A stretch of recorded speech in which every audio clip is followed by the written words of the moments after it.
Hey, how's it going, everybody? There's been some outcry from the community, both at the high level and otherwise, about DDoSers in the community and how smurfing continues to be problematic. And for the first time in a while, the Rocket League Twitter has addressed the topic. They have provided a post. They are directly communicating with the community about some of the things going on and some of the improvements that are going on as well. Things that we've been wanting for a really long time is them addressing the issues. Recently, Rocket League put out on Twitter saying, hey, as part of ongoing efforts to improve competitive matchmaking for everyone and prevent some forms of smurfing, we're improving how we calculate skill for the initial placement matches in competitive for players active across multiple modes and playlists. If you guys don't know, like, it is impossible to stop smurfing. People will find a way. The only thing you can do is make it more difficult. You can increase what rank level you need to be. You can tie your phone number to it and then do bans for those that get caught, or, you know, there's ways to make it preventive, but people are always going to be able to buy new accounts, sign up, and play. And it's even easier and free to play games. What they're proposing and what they plan to do is they are now going to take what they consider a stale playlist into an account. So the way that it's working is for people that are smurfing or unintentionally smurfing. I fall under this category sometimes. Like, there's certain playlists that I haven't played in years. I then go in and play them, and then people get upset because it's like, dude, you're playing in silver matches. What the heck is going on? To which I say, well, you know, I'm GC and all these other ones. I just don't play this playlist. So yeah, it looks like I'm smurfing, but the reality is I haven't played this playlist in 5-6 years. It's not on purpose. I'm sure something that someone will test is finding out how these things are, you know, how these things are weighted. Because like 1s and 3s are not the same. 2s and 3s are not the same. Like, how can you identify, like, hey, if I have a really high rank in 3s, that means my 1s rank should go up really high, which I don't think is the case, because 1s is individualistic, 3s is team. So maybe 2s is going to be that great equalizer for everybody where it'll help kind of steer you in both ways. But they're trying to build the feature through a skill transference between playlists, and they say it's been pretty high predictability. They have tested this with a small group of people from the sounds of things, and it's been helpful, to say the least. So the way that it works is a rank change will only happen when all three of the following scenarios are true. So all three of these things have to be taken into account. The first one is you have to play at least 10 matches of a certain competitive playlist in the previous season, which means it is fresh in the playlist. When they are trying to give you that basically like bump, so this is the cross check. So if you played last season and this season, it's not going to work because you had something previously to be based upon.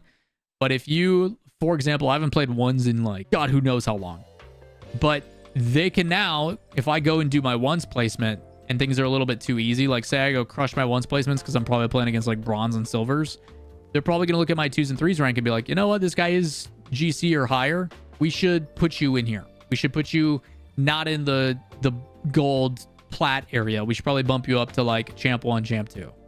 And then the third thing, the player has to rank significantly below their predicted rank, which this is the thing that I think we're going to have to try to figure out.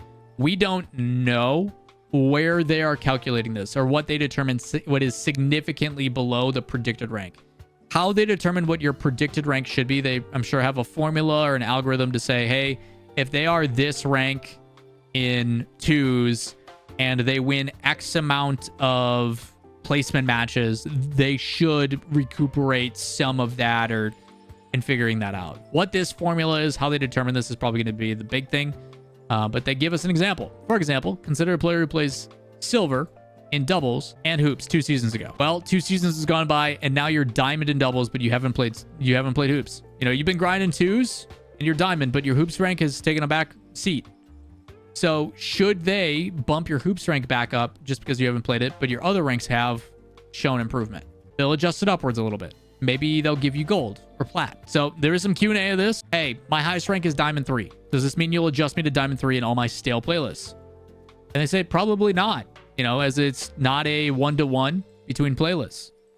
Differences between playstyles and playlists are going to be taken into consideration. And in most cases, you're going to be within a few ranks of diamond 3, but it's on a case-by-case basis, which is good. Some people now also have the conversation and the consideration of this too, where it's like, hey, for Smurfs, that just means that these Smurfs are going to be higher ranked in all these playlists as well, which is going to just create more issues. If I'm a Smurf, their hope is that by doing so, Hypothetical example. If I'm a Smurf and I'm playing in 2s and I'm a high level 2s player and I've got a rating that I keep around Grand Champ or something like that so I can get people titles, and I go play 3s on this Smurf, the hope is rather than them both just kind of grinding through the ladder of being bronze, silver, gold, plat, etc. together, they are gate kept at GC right out of the gate, and it becomes more complicated to boost that person because they're playing tougher competition. It's not perfect. It still sucks for the people that are being smurfed against with the person who's smurfing going up against them, but at least it makes it more difficult, and it is a more accurate representation of the skill rating of the person who is smurfing.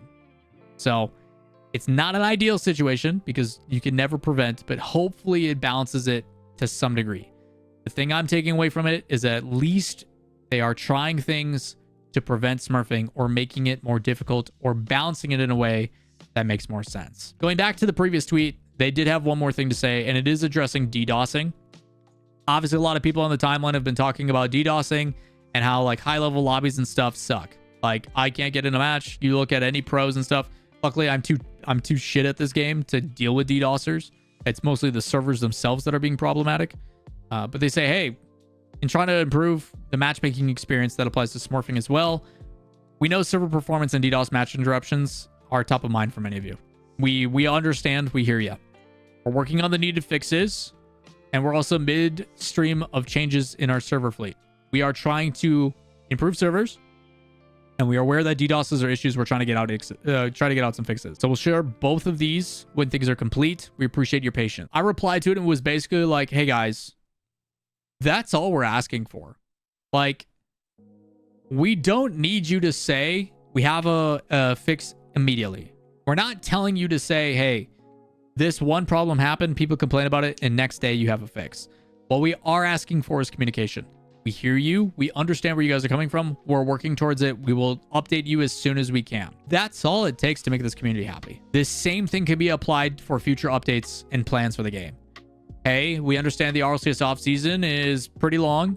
We have intentions of bringing in some third-party tournaments and some community tournaments that we have yet to announce. Stay tuned for more. No guarantees on when and where or if they're going to happen, but we have plans to do so. Hey, we understand the game hasn't had new content in a while. We understand there hasn't been some things that have been going on. We are working towards UE5, or we're putting our efforts into other things because Rocket League in itself is tough to add stuff to. We don't have a timeline. We don't know when it's going to be done, but that's what we're working towards. Things like that would go a long way. So again, steps in the right direction. Still not perfect. But there is a reason why people, myself included, go, guys, great job. This is what we want for communication because it's better than nothing. And after a certain point, I am also going to be of the side of, you guys keep talking about how stuff maybe sooner than later. Hey, plans in the future. Hey, things like this. But like after certain people are going to be like, these are empty statements. Right now, statements are good. Empty statements in the future will catch back up to them. Again, I'm just happy to see some communication. I'm happy to see them actually talking and addressing some things. But after a certain point, it is going to fall on deaf ears. Steps in the right direction. But at what point do we stop taking steps and we get to that next floor? You know, when do we actually level up a little bit here? That's what we're hoping for. But that's going to do it for today's video. If you guys have any additional questions, comments, concerns, let me know in your own opinions and feelings down below. And while you're down there, if you enjoy the content, hit the subscribe button, turn on notifications, and check out all the socials as well. And we'll see you in the next video. Peace.